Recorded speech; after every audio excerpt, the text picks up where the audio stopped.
The rematch that we've been waiting for is finally here. Will the Cowboys get their revenge, or will the Eagles sweep Dallas once again? All that more in this crossover edition of Locked On Cowboys and Locked On Eagles podcast. You are Locked On Cowboys, your daily Dallas Cowboys podcast. Part of the Locked On Podcast Network, your team every day. Locked On Cowboys.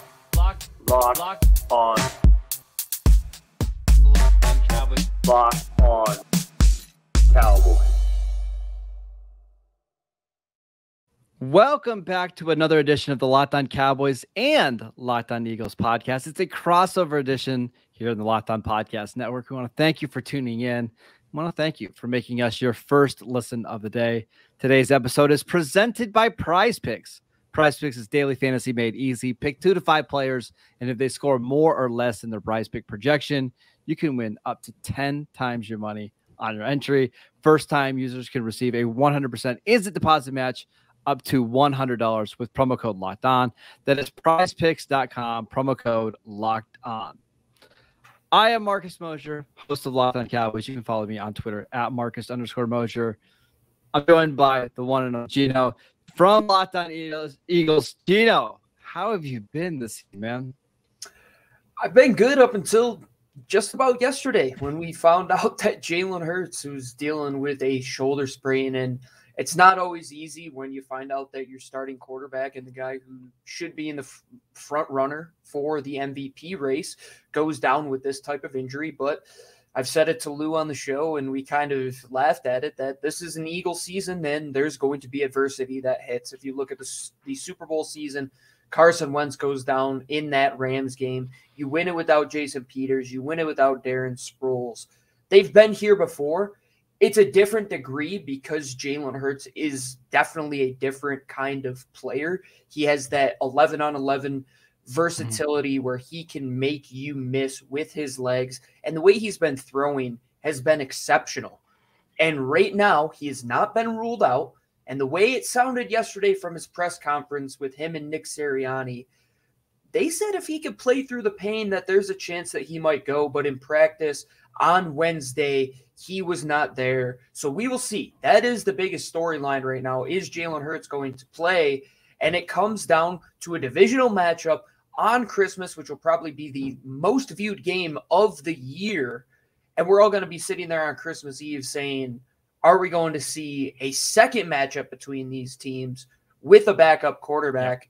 And we've only seen Dak and Jalen play each other one time. I'm waiting for it. I think everybody wants to see that. Yeah, and I mean, that's what we talk about first here. The crossover shows the biggest storylines. And of course, it is Jalen Hurts. Let me ask you this, Gino. If this was any opponent besides the Dallas Cowboys, there's no way Jalen's playing, right? Like if this is the Colts, Jalen's already ruled out, right? Yeah, absolutely. I want to look at it two ways. I want to look at it, one, the idea that people are like, oh, you can just sit him out because you can pick up a win in the last 2 games. Don't take anything for granted in the National Football League. I think we've seen that, especially over the last weekend with you. You look at the close matchups between Kansas City and Houston, the Eagles and the Bears, and then we know what happened with Dallas and the Jaguars. Any given Sunday, anything can happen. But you are right. If it's any other opponent outside of Dallas, I don't think there's any way that he is playing, especially because you would expect them to get into that 1 seed outside of what they can do. Because if Dallas picks up a loss, if San Fran picks up a loss, if Minnesota picks up a loss, you're sitting there and you have the 1 seed and you have a rested starting quarterback. But with everything that's going on, we know the talk that happened with Micah Parsons. We know the hate between these two teams and the ability to clinch that 1 seed and the division in this game. I believe if anybody is tough enough to stick it out, it is Jalen Hurts. Nick Sirianni said it in his press conference. He's not like you and me. He's different. He's a different type of guy, and we have seen that. He's played through injury. He did it in that game where he threw a dime to A.J. Brown to win that game against Chicago. But we will see. And we know on the other side of the ball, Dak Prescott, he is going to have the Eagles' number. He has to win this game. Dallas wants to get that 5 seed. We know that they have to solidify it. And if you're going to beat a division opponent on Christmas Eve in front of a national audience, I don't think any other team could do it quite like Dallas in Jerry World. So here's why the Jalen Hurts thing bums me out. The Cowboys don't have a lot to play for, right? They're going to be the 5 seed. Like we agree, right? Like, unless something weird happens with Philly or Dallas loses the next 3 games or whatever, they're going to be the 5 seed. I wanted this game for the Cowboys to be a measuring stick. Like, hey, we played with Philadelphia for 3.5 quarters with Cooper Rush. Now that we're home with Dak Prescott, can we beat the team that's the favorites in the NFC to go to the Super Bowl? That would have been a great measuring stick for Dallas. Now with Gardner Minshew, a win is going to be nice if they can get it, right? You never apologize for wins. But I would think that Eagle fans had the same sort of feeling when they played the Cowboys earlier in the year. Like, yes, it's nice to beat Dallas, but it's not the same to beat them with Cooper Rush as it is with Dak Prescott. The same that the Cowboys would feel if they beat the Eagles with Gardner Minshew and not Jalen Hurts. I totally agree that, of course, as the cliche goes, to be the best, you have to beat the best, right? And especially with these teams in this division, you'll hear all the talk that, quote unquote, they haven't beat anybody, but they play tough teams. Dallas destroyed Minnesota. The Eagles took care of Minnesota. That's the next closest measuring stick between these two teams. There's not an apples to apples comparison with both of the starting quarterbacks, but I think it's a good measure to see other elements of this team because the Eagles defense truly won them that game last week. So if you want to see a measuring stick, it should be how is Dak Prescott and the rest of that offense going to perform against the Eagles defense, which has basically everybody outside of Chauncey Gardner-Johnson healthy, who he should be back hopefully by the playoffs with that lacerated kidney. And that's what it's going to come down to. I believe that if the Eagles win this game, they have to do it by possessing the football. They have to do it by having their defense probably get a score at some point in this game. And you're going to have to put out another 6+ sack performance. And who knows if that is sustainable, especially when you don't have your starting quarterback to kind of prolong some of those drives, keep your defense fresh, and keep the opposing defense on their toes. All right, Gino, let's talk about some of the biggest matchups in this game that we're looking forward to. But before we do that, we want to let you know that this episode is brought to you by Audible. Audible is releasing a slate of new football podcasts that we are sure you're going to love. That's why you'll be able to find an episode from the league available as a bonus episode on Locked On NFL, narrated by Super Bowl champion and legendary smack talker Richard Sherman and sports broadcaster and rising star Taylor Rooks. The League is an 8-part docuseries about the most bizarre, inspirational, and unlikely stories connected to America's favorite sport, pro football. You're not going to want to miss these. They've got a really cool story called The Way of the Cowboy, which is about Bruce Lee helping the 1977 Dallas Cowboys train. It's really, really cool. Each story offers equal parts history, entertainment, and social commentary. Head over to Locked On NFL for a bonus episode of The League or catch the full series wherever you get your podcast. Available now. Audible. Get in the game. All right, Gino, what matchup are you the most excited to see here on Saturday afternoon? As I said, I believe the defense is going to be the deciding factor for the Philadelphia Eagles. And I can't wait to see the matchup of the Eagles cornerbacks against the Cowboys wide receivers.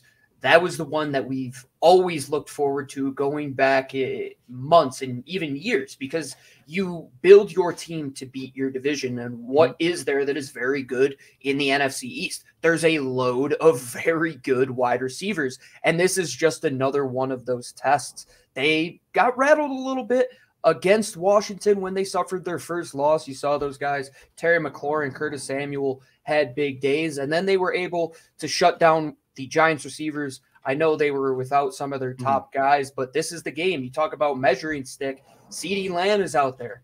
Darius Slay is out there. Avonte Maddox is back. James Bradbury is back. You talk about the one-on-one matchups. What does everybody want to see in this game? I want to just see a one-on-one cut-up of these cornerbacks after the game, because it's going to be teach tape, them and the wide receivers going at it. And the Eagles defense, the way they've been playing, they've been excelling, getting pressure up front.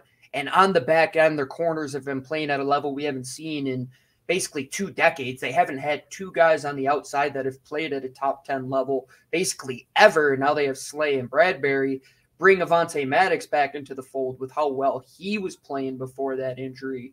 They're getting back to their identity and what that is. For those unfamiliar with the Eagles on defense, what they want to do, they want to keep you behind the sticks on first down. They want to keep that run game to around 2 or 3 yards. So on second down, where it's a pass down, they can press you a little bit more. And then on third down, they're going to let their horses run up front. They're going to let their guys on the back end play man. Sometimes they play zone, and that's where they're going to get taken advantage of, is probably on 3rd and 6 and 3rd and 7. If they allow their corners to play a little bit more off, then they go up and jam at the line of scrimmage. That's where they're more open, and you'll see, I would say, Dak Prescott, somebody who is really good against zone defenses, take advantage of that. It's probably the best cornerback duo they've had since, Lito Shepherd, Sheldon Brown, like in the early 2000s? Oh, yeah. Yeah, we play this game all the time on Locked On Eagles this year. This is the best position group since when? And that's exactly it. That's the best cornerback group we've seen since Sheldon Brown, Lito Shepherd, Troy Vincent, Bobby Taylor, going back a little bit of Al Harris, Cowboys defensive back coach. Of course. Got to throw all those great names in there. There were so many that cycled in there that just went between these two teams that people forget about. I agree. It should be a really fun one. Plus, we're going to see a new weapon for the Cowboys this week. Yeah, and I'm really curious to see what T.Y. Hilton is going to do in this game, because I think the Cowboys could have used him last week, but they were trying to keep him under wraps for this matchup. It's going to be a lot of fun. In the last meeting, the Eagles defensive backs had the advantage of not really worrying about throwing the ball deep. And that's why you saw Darius Slay have a monster game, right? He was just baiting the quarterback, Cooper Rush, to throw some of those underneath routes, and he got him a couple times. It's a good matchup, just on paper, on the field. I'm excited to see it. That's a great point, because they have been tested everywhere, all over the field. And Darius Slay, teams aren't even throwing at him anymore. I think we've seen about 1 or 2 throws in his direction. And I know Dak Prescott and the Cowboys won't be afraid to go that way against Darius Slay, and you're going to have to take chances against James Bradbury as well. And this is the test. It's 2 good units with horses on both sides of the ball. Who's going to go out there and run quicker? We've seen this time and time again. This is the divisional matchup, and I think it's going to be a high-scoring event. Even if Gardner Minshew is playing, I think both offenses are going to have opportunities to push the ball down the field, and I think the running game of Dallas is really the one area I would say I'm the most concerned about. I would say the fun aspect, the teach tape, let's go and see what they're going to do, corners versus wide receivers. But the Eagles' run game, they've done very good on defense. Dallas is going to be a tough test. You have Tony Pollard, who could stretch you wide on those zones type runs. You're going to have Ezekiel Elliott, who's just going to bang it up through power football. And we're going to see our old friend Jason Peters in there, I'm sure, a couple times. You will. Tyron Smith is back. And we know that these games are won in the trenches. And here we go again, old school NFC East. Who's going to run the football a lot better and take those advantages downfield when they have the opportunity? Now, there is one matchup that the Cowboys have a significant disadvantage. Significant. And it's on the outside at cornerback. Trevon Diggs is fantastic. If the Eagles are smart, they do not target him once in this game, because they have a massive hole on the other side. Now, their slot corner, Deron Bland, playing really well. But without Anthony Brown, without Jordan Lewis, the Cowboys are playing Kelvin Joseph, who gave up 2 touchdowns on 3 targets last week. Nashawn Wright was so bad in the preseason that I wondered if he was even going to make the roster. And A.J. Brown and Devontae Smith are pretty good. Now, so will Gardner Minshew give those guys 50-50 balls down the field? I think so. That's one of those matchups I'm just kind of like peeking through my fingers, because it could be really ugly for Dallas. And I believe that Gardner Minshew, if he is given the opportunity, will take those risks, and he will have trust in his wide receivers, because it's tough not to have trust in those guys with how well that they've been playing. And now you add in the fact that Dallas Goedert will be coming back off of that IR stint. This is his first game that he'll be back on the field, adding him to that duo of A.J. Brown and Devontae Smith, who picked up the slack in the absence of Goddard. You would have to imagine that this Eagles team, with how good that offensive line is, how good the playmakers are, they can lean on their run game when they need to. And the last time Gardner Minshew was out there against the Jets last season, they allowed him to throw more than 20 times in that game. And I think that's a perfect recipe. Let him throw 20 to 25 times. You have the guys better than you had last year, even against, I don't care if it's against the Jets, to allow him to throw 24 times with the receivers that you had. A.J. Brown should get at least 5 to 6 targets in this game. Same with Devontae Smith. And you're going to trust that tight end, who is usually going to be either a young or a backup quarterback's best friend, that tight end that just dominates the middle of the field. And Miles Sanders, the lack of usage from last week, which ended up getting Jalen Hurts injured because they lean on the quarterback to take a lot of these runs on these option plays. He should get a bulk of the carries this week, and they should at least give him 20 to 25 carries minimum. If they don't, they are once again putting this team in a position to fail, which I believe the coaches did last week. Jalen Hurts should not have been carrying the ball that much with how good Chicago was flowing to the football. They were coming downhill, filling gaps. They were getting hits on him early, and one too many hits got him injured, and that's why you don't have him in this game. You have to keep Gardner in a good position where he doesn't have the legs to get outside of the pocket. So you are going to have to protect him up front. You're going to have to get the ball out quick. And it's going to come down to getting the ball to your playmakers in space very quickly. And A.J. Brown, frankly, he's won more slant routes and had more catches off of slants than anybody in the past couple seasons. That's a great formula to do it if you can get him matched up one-on-one with Kelvin Joseph on that side.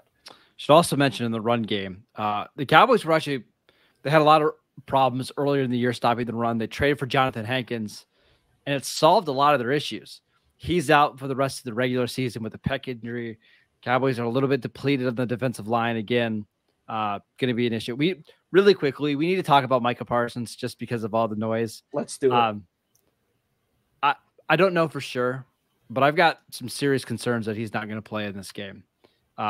He's battled an illness each of the last 2 days, has not practiced.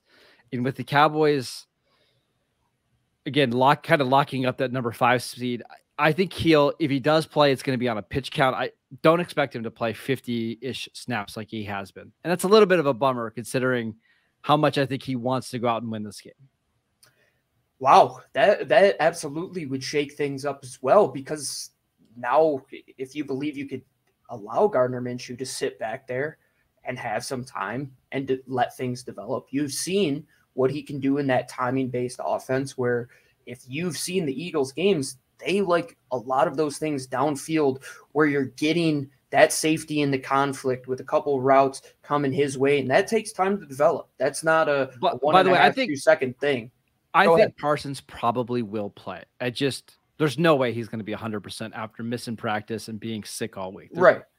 And you have to take advantage of those times that he's not on the field, because when you have him and Tank Lawrence out there, you're not going to be able to read him and option him like you were doing with Jalen Hurts. That's not an option. You take that out of the playbook completely. How do you counteract that? Well, you do what any offensive coordinator with a brain would do and get that ball out quick and try to get it to the playmakers. And if Micah Parsons does play, we know Jordan Mailata and Lane Johnson are going to have a very tough test, and they're going to have a tough test with Tank Lawrence as it is. And that's always one that I look forward to as well. I think the athleticism with your defensive line against the Eagles offensive line, it's always fun, like we talk about with the wide receivers and the corners, to go back and look at those matchups. And I know the Fletcher Cox, Zach Martin one, everybody looks every forward year to. That's the Brian Baldinger special. I mean, he breaks that down every single time that goes on.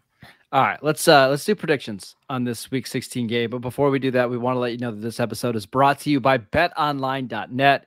It's your number one source for sports betting info, stats, news, and analysis. Get the latest odds and trends for every professional and amateur league out there, from pro football to college bowl season to basketball and the World Cup. They've got it all at BetOnline.net. And if you love sports podcasts, and we know that you do because you're listening to one right now, you can even find those at BetOnline as well. It's the fastest and the easiest way to get in your betting info. Head to the website today or use your mobile device to learn more. BetOnline, where the game starts. This crossover Thursday edition of Locked On Cowboys and Eagles is also brought to you by our friends over at the National Highway Traffic and Safety Association. Did you know that driving high is considered driving under the influence? That's right. Driving under the influence of marijuana is against the law in every state, even in states where marijuana is legal. That means driving high could get you a DUI. And if you think law enforcement officers can't tell when you're driving high, you're wrong. Your friends can tell, your coworkers can tell, even your parents can tell. Everyone can tell. So what makes you think that law enforcement officers don't know when you're driving high? Driving under the influence of marijuana can slow your response time and change how you perceive time and speed. So even if you think you're fine to drive when you're high, you're not. Because the bottom line is, if you feel different, you drive different. And driving high is driving under the influence. So remember, drive high, get a DUI, paid for by the National Highway Traffic and Safety Association. All right, Gino, prediction time. Who do you got winning this game and why? We're just getting right into it. I think Dallas wins. I think even if Jalen does play, it's going to be a tough task. I always think beating a team twice, especially in this division, is one of the toughest things to do in all of football. With the way that Dallas has been able to run the ball, I think Ezekiel Elliott and Tony Pollard will both have success in that area. I think they'll take their shots downfield and get a couple chances on Bradbury and Slay. I think a lot of points are going to be scored as well. I think both teams are going to really open up their playbook and try to have some fun with this one. I think 34-28 Dallas could be the score of this one. And Gardner Minshew, I think he's going to play the game of his life simply because there's a lot of off-the-field stuff that really makes this one a storybook thing. And Mike Leach, who was, let's say, the guy who made Gardner what he was, passed away less than a week ago, and he was just speaking at his funeral. So what a cool opportunity for Gardner to go out in this game. And I think everybody involved is going to enjoy the performance that Gardner puts on. So above everything else, that element of this game will be very fun to watch along with. There's also some things going against the Eagles in this game. It's hard to win on the road. It's really hard to win 3 straight games in the road. And that's what the Eagles would have to do here. And just by the way the schedule worked out and the way that the Cowboys seeding is probably going to work out, this is going to be likely the last home game of the year for Dallas, which sounds kind of crazy, right? Like we still have a lot of football left, and this is going to be the last home game. I think Dallas, the crowd's going to be loud. I think they're going to be into it. I think Dak, especially after the way the game ended last week, they want to move on. They want to show on a national stage that we're a good team that can go into the playoffs and make some noise. I just have a lot of questions about this defense right now. They've not looked great over the last month of the season. And I even think somebody like Minshew, who's not afraid to take chances, and he's not afraid of standing in the pocket and delivering the ball. I get some Jeff Garcia Christmas Day vibes against the Cowboys. You remember that Jeff Garcia game? I think. Let me tell you something. Do I remember Jeff Garcia? The first game I ever saw as an Eagles fan in Lincoln Financial Field was against the Tennessee Titans, where Donovan McNabb tore his ACL, and I saw Jeff Garcia and that run begin that year. And man, how can I forget that? That's one of the all-time games, and that's a great point. I think it has very similar vibes. He beat the Cowboys in a really ugly game. I think it was in 2006 against Tony Romo, who was a young star in the league at the time. I wouldn't be surprised if we get something similar to that. I have a hard time picking this game. I really do, just because there's so much uncertainty on both sides. I will pick the Eagles to win in a slight upset. Let's go 24-20 on 2 AJ Brown touchdowns down the field. Goodness. Okay, so a little bit lower scoring. I tried to stay within Dallas covering, I think, 5.5 points right now with Gardner Minshew. That's too high. I don't even care if it's Gardner. It's too high. It is too high. I think they're going to cover at the end of the day. I like to reverse jinx them. I think they do cover. And I think they have a better chance than most people do think. But at the end of the day, this is going to come down to who dominates the trenches. I think who has a better run game. And if the Eagles want to pull out a recipe from some of the games where they had struggled, You have to dominate time of possession. You have to keep the ball out of the hands of Dak Prescott and that offense. Because he'll eventually figure it out. He'll figure exactly. it out. It's an inevitability. I mean, if it takes you 2.5 to 3 quarters for Dallas to get going, they're a team that could score 2 or 3 drives in a row. And then all of a sudden you're saying, oh, where did that first half go? We lost all those opportunities. And now we're sitting here in the second half with our tail between our legs. Should be a fun one. It's not, it doesn't have the implications that I was hoping for like 2 weeks ago. I was really hoping that this game would be like the one to decide the division. We all were. And it was Hurts and Dak. Not the case. Still should be a fun game. It's Cowboys-Eagles. It's no matter what the records are, no matter who's playing at quarterback, it's going to be fun. That is it for today's show. Thank you for making Locked On Eagles and Locked On Cowboys your first listen today. Now make your second listen, the Locked On Sports Today podcast. Peter Bukowski brings you the biggest stories from around the sports world in 20 minutes. Get the analysis and opinions before anyone else with our local and national experts and insiders. Locked On Sports Today podcast, available on YouTube and wherever you get your podcasts, all the same places that you would get the Locked On Eagles, Locked On Cowboys podcast. Go check out Gino's show. Him and Louie do a fantastic job covering the Eagles over there. You can follow my co-host, Landon McCool. Gino, enjoy the game. I hope we get to talk soon. I would do one more of these shows later in the year. That would be a blast.